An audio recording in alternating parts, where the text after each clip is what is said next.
Magandang araw sa inyo. It's another engineering lecture para sa subject na Introduction to Robotics at ang topic natin ngayon ay Introduction to Robotics.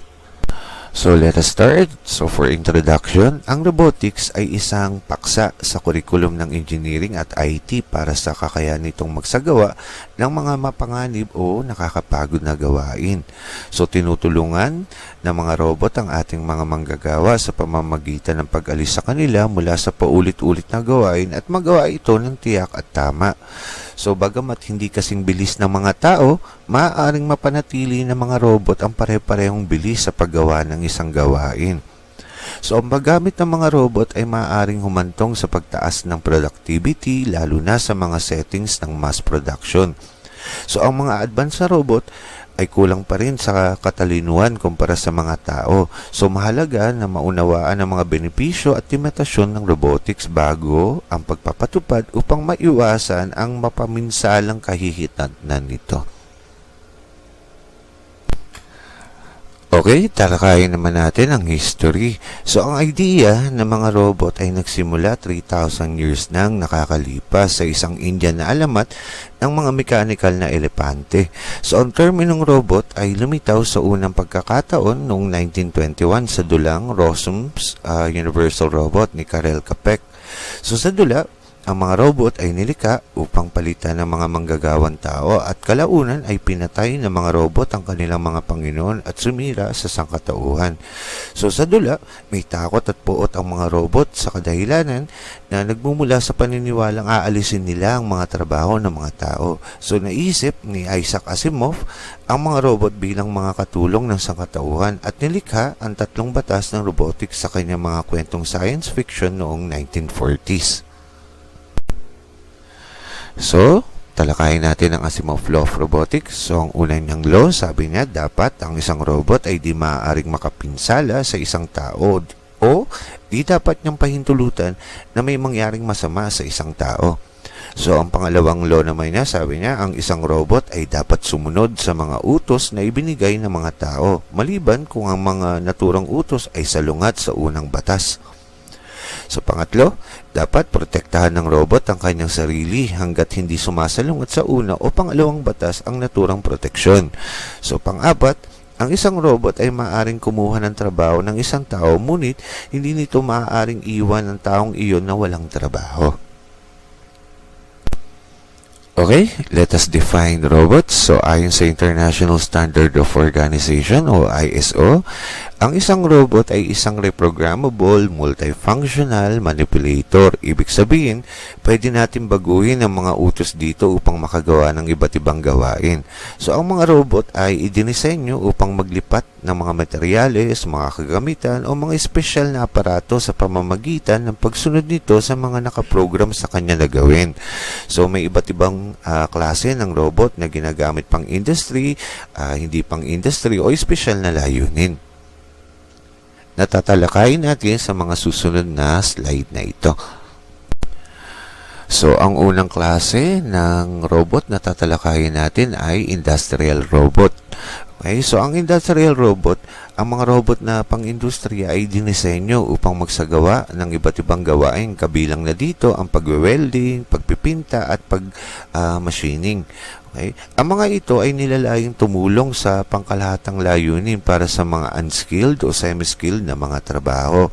Ang mga robot na pang-industriya ay maaaring makatulong sa pagtaas ng kahusayan at pagiging productive sa mga manufacturing processes.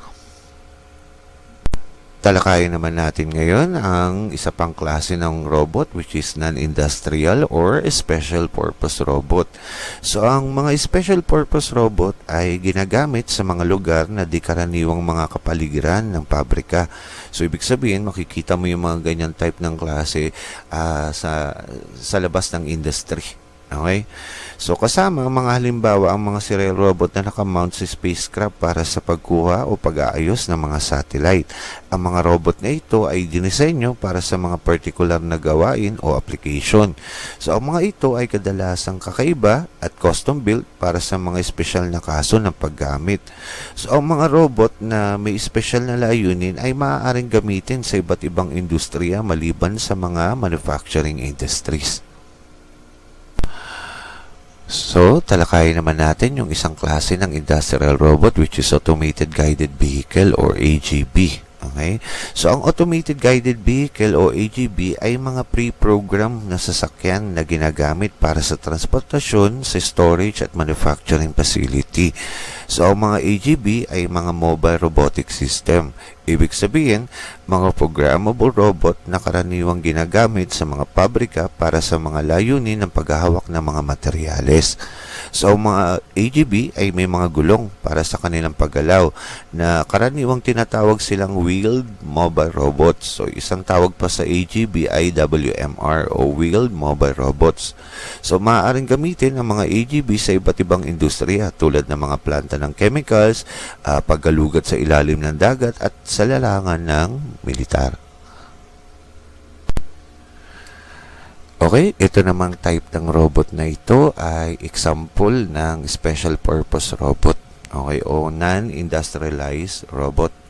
So, ito ay walking robots. So, ang mga walking robot ay may mga paa na ginagamit para sa pag-navigate ng mga mahihirap at delikadong mga terrain at pag-iwas sa mga hadlang tulad ng mga bomba. So, ang mga robot na may parallel configuration ay ginagamit para sa gawain tulad ng pagmamaneho ng mga simulator at medical na operation. So, this is another example ng special purpose robot which is the parallel robots. So, ang mga parallel robots ay may nakapirming base. Ginagamit bilang mga flight simulator para sa pagsasanay ng mga piloto ng eroplano at bilang mga milling machine o mga panggiling na mga makina. Okay? Okay, talakayin naman natin ang robots usage o paggamit sa robot. So, ang mga robot ay hindi kasing bilis o kahusay ng mga automated na makina na may special na layunin. So, ang mga robot ay madaling sanayin o i-reprogram upang magsagawa ng iba't ibang gawain. So, ang mga naka-automate na makinang may special na layunin tulad ng mga CNC machine ay makakagawa lamang ng limitadong klase ng gawain. So, ang CNC o Computer Numerical Control ay isang machine na ginagamit sa manufacturing facilities, okay, wherein automated ang mga control nito kung saan naka-pre-program yung mga computer software na ginagamit ng makinang ito. Okay? So, ang kakayahan na ma-reprogram ang pagkakaiba ng mga robot sa mga makina tulad ng CNC. Okay, so that is the difference between the two. Ang robot, pwede mong i-reprogram yung mga type na CNC machine. Kung ano lang yung trabahong pwedeng gawin, yun lang. Okay, that is the difference between the two. Okay, talakayin naman natin ang rules on the decision of robot usage. Okay, so kailan natin kailangan gumamit ng robot? So may 4 na D's ang robotics. Ito ay dirty o marumi, dull o mapurol o walang kwentang trabaho, dangerous o mapanganib, at difficult o mahirap na gawain na angkop para sa automation. Ibig sabihin, sa 4 na D's ng robotics, pwede natin gamitin ang mga robot. So, hindi dapat palitan ng mga robot ang mga tao sa workforce, pero pwede natin silang kasama sa mga gawain upang pagandahin ang kalidad ng trabaho. So, ang automation ay angkop para sa gawain na hindi gustong gawin ng mga tao. So, ang mga gawain ginagawa ng isang beses o ilang beses ay pinakaangkop para sa mga tao. Ang mga gawain ginagawa naman ng ilang daan o hanggang 100,000 beses ay pinakamainam para sa automation. At ang mga gawain ginagawa naman ng 1,000,000 beses o higit pa ay pinakamainam para sa mga makinang may espesyal na layunin. Okay? Now, let us discuss naman yung application ng robot, saan natin pwedeng gamitin ang mga robot. Okay? So, sa buong mundo, ang mga robot ay pangunahing ginagamit sa mga industriya na sasakyan at iba pang manufacturing company. So, karamihan sa kanila ay serial type. Ibig sabihin, ang itsura nito ay tulad ng isang braso ng tao. So, ang iba't ibang serial type na robot, usually ang kanilang application sa industry tulad ng welding, painting, debarring at iba pa. In the future, inaasahan ng mga robot na ito ay ma-enhance upang makagawa ng iba pang uri ng trabaho pati na rin sa field ng medical at aerospace. So, ang isang application ng robot ay sa medical. So, ang mga medical na robot ay pangunahing ginagamit sa operasyon o surgery. So, ang layunin ng surgical robotics ay magbigay sa mga surgeon ng maraming gamit o option sa kanilang operasyon. So, ang mga medical robot system ay tinatawag na surgical assistants.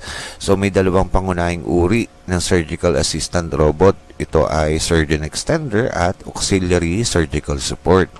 So, tumutulong ang mga surgeon extender sa pagmamanipula ng mga instrumentong pang-opera upang mabawasan ang bilang ng mga nasasawi kapag may inooperahan. So, nakakatulong naman ang auxiliary surgical support sa mga gawain tulad ng paghawak ng mga endoscope. So, ang mga surgical robot ay dapat tugma sa operating procedures na gagawin nito at dapat may access ang mga clinical staff nito. Ibig sabihin, bawat type ng operation na ginagawa ng doktor, ibang klaseng robot din dapat ang ginagamit. Okay? So, yun yung ibig sabihin niya. So, isang application ng robotics ay sa mining. So, ginagamit ang mga robot para ma-access ang mga unworkable mineral seams at bawasan ang exposure ng tao sa mga mapanganib na environment. So, pinuhusay nito ang pagiging produktibo sa pagmimina ng karbon sa pamamagitan ng paggamit ng mga robot para sa pagputol ng carbon, pag-alis ng carbon at paulit-ulit na trabaho tungkol dito. Okay? So, ang room at pillar ay isang paraan na ginagamit sa pagmimina ng karbon upang makamit o magawa ang trabaho ng mahusay. Okay, another application ay sa space. So, layunin ng mga international space scientists na tuklasin ang mga planeta, buwan, at iba pang mga bagay sa kalawakan. So, mainam na gumamit ng robot sa mga ganitong gawain. So, ang mga robotic exploration ay ginagamit para sa kanilang kakayahan makamit ang mga gawain nang hindi nalalagay sa panganib ang buhay ng tao.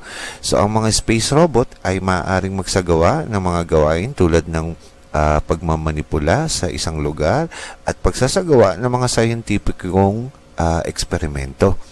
So, kasama sa mga gawain nito ang pagsiserbisyo ng mga kagamitan sa kalawakan, paggalugad sa mga planeta at pagbabarena ng mga bato para sa pagsusuri ng composition nito. Okay? So, isa pang application ng robotics ay sa underwater. So, ang mga robot na ito ay ginagamit sa ilalim ng dagat para sa paghahanap ng mga mineral sa sahig ng karagatan o ocean floor. So, ginagamit ang mga ito para sa pagsagip ng mga lumubog na barko. Okay? O kaya gusto mo makita kung ano yung mga bagay dun sa lumubog na barko na yan. So, mainam na gamitin yung mga ganitong klaseng robot. So, maaari din silang gamitin upang mag-ayos ng mga barko sa dagat o sa mga pantalan. Ang mga robot na ito ay maaaring magsagawa ng mga regular na inspection ng mga structure sa ilalim ng dagat gamit ang mga kamera. So, maaari din nilang suriin ang mga pipeline. So, sa ibang bansa kasi, yung mga electrical lines nila at saka mga communication lines nila, pinadadaan nila sa dagat. Okay?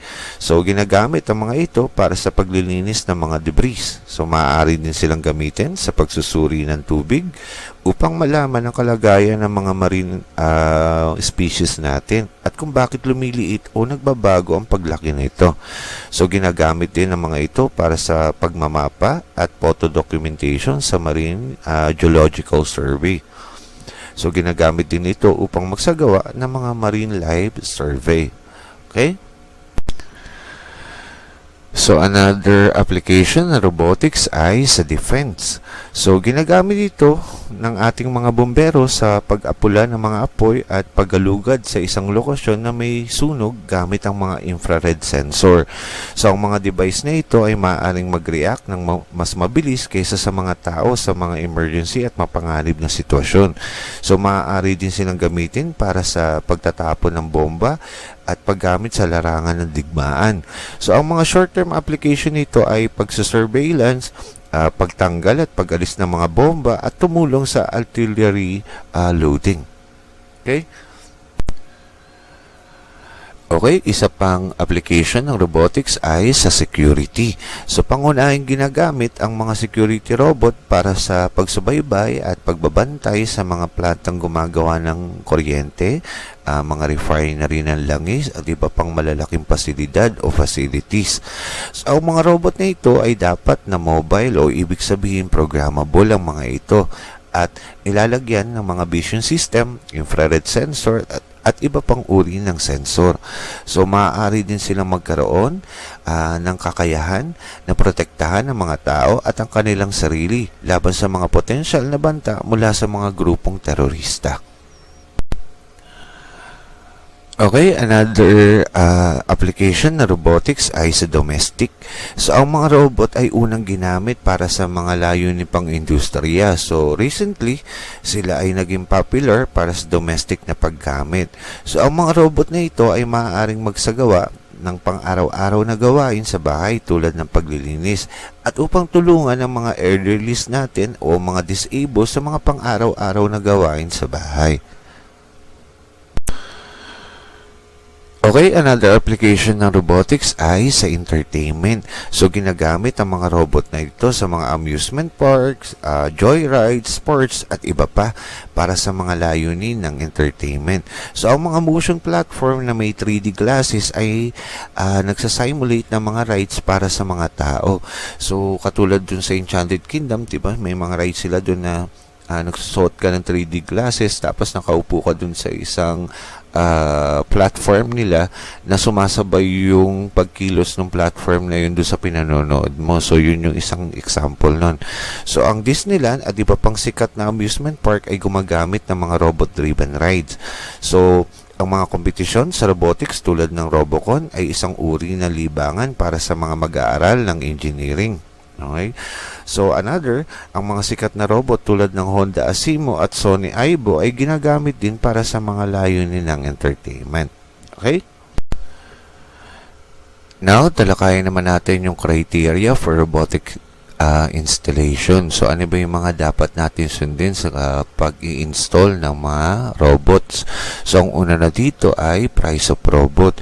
So, ang presyo ng pagbili ng isang robot ay nagbabago mula $36,000 hanggang $100,000 depende sa mga kakayahang gawin nito.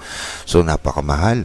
Pumapatak na nasa 2 million to 5 million pesos ang halaga nito. So, ibig sabihin, nakadepende ang presyo ng robot sa mga capabilities nito. So, ang mga robot na may mas mataas na presyo ay kayang humawak ng mas mahirap na trabaho at maliit ang gasto sa tooling at pag-install nito.